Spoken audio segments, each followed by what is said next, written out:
Hello, everyone. Thank you for coming tonight. My name is Ms. Maria Lockwood, and I'm here to inform you about drug abuse in teenage adolescents. My purpose is to inform you and bring awareness about the drugs that teenagers are now using. The most often drugs teenagers are using are marijuana, hash, cocaine, heroin, alcohol, and cigarettes.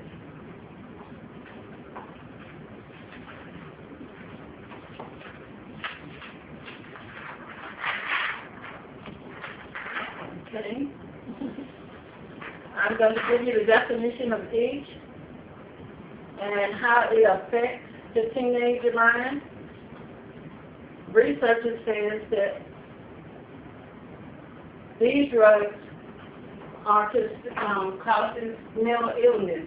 Now, marijuana and hash, it commonly it's made from the cabana plant, and hash comes from the unadulterated raising of the female plant. Its main ingredients in both is THC. THC is a mild hallucinogenic drug, and that's hallucination, seeing things, hearing things that are not there. And if the teenager or adolescent use this drug for a long term, it will cause mental illness. They will hear voices, and when they say that, it also triggers mental illness such as schizophrenia. Also, cocaine. Cocaine is one of the most powerful drugs. It's a natural stimulant. It causes restlessness, excitement, and urethria. It also causes one to be violent, and is very addictive. So we don't need to mess with none of these drugs, but these are the drugs that affect the teenage mind most often. Crack is a processed cocaine. Its street name is called gravel, rock cylinder. This drug is highly addictive. It causes defiant behavior and criminal behavior. Once a person smokes this chemical, this cocaine, a man-made cocaine, it causes them to become addicted instantly, okay? And it does severe brain damage.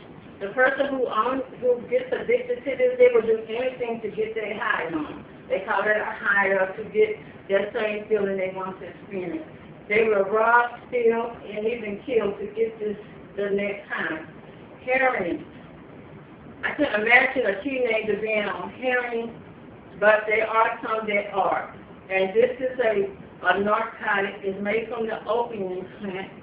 And whoever sells it, the drug dealers, they cut it with sugar. Now, I get all my information from the core, the drug abuse and delinquency, the core book, edition 3. So I'm getting all my information from the professionals.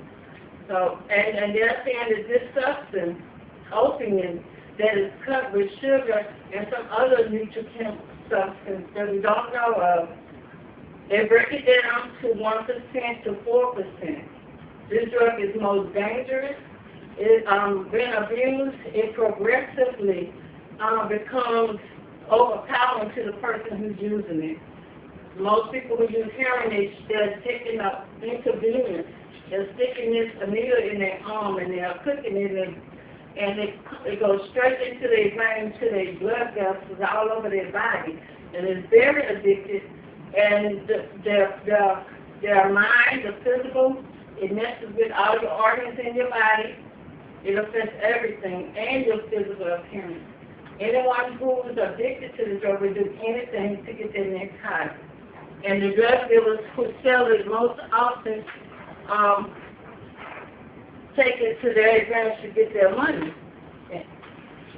People have lost their homes, their family, their jobs, their respect, everything that's dear to them, relationships from using this drug. The pattern of the drug use makes the teenagers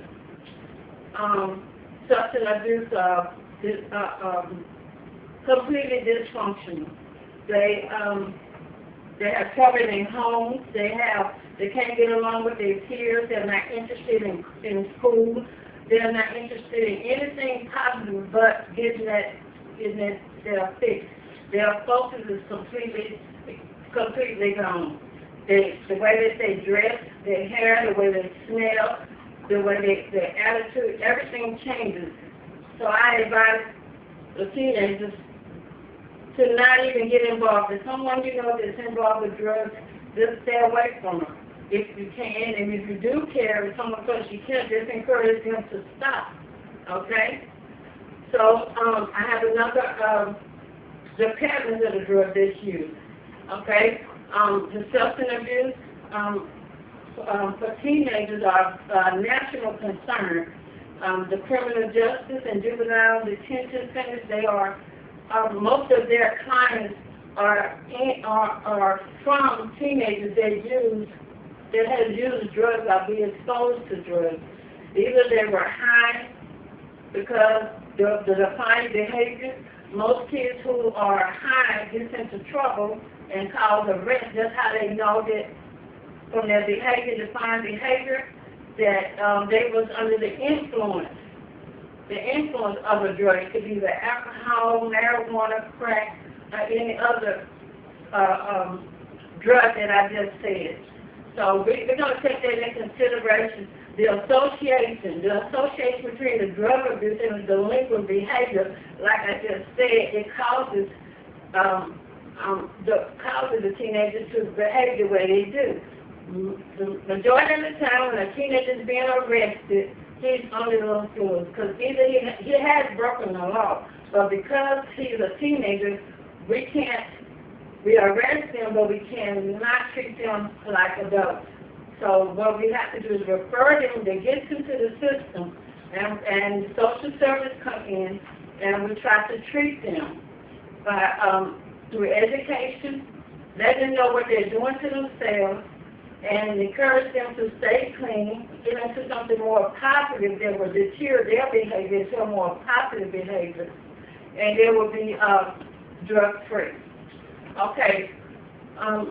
Since drug abuse and delinquency is a key national concern in America, the government decided to bring in some programs that will help kids and intervene and prevent them from reaching out to the negative and get back on track to the more positive. Okay? Now, we have the DARE. Everyone's familiar with the DARE program? The DARE program is affiliated with the government prevention and intervention. This has been very successful in its treatment, in its program, and here researchers are indicating that this program is the key in helping kids. Now, you're going to get married on it? Let's see. Okay. Such programs as we say the Project Alert. Project Alert operates in 50 states, and there is a company with this program. It's in preventing kids and treating delinquents who are on drugs. It's very effective. It sends a message that the youth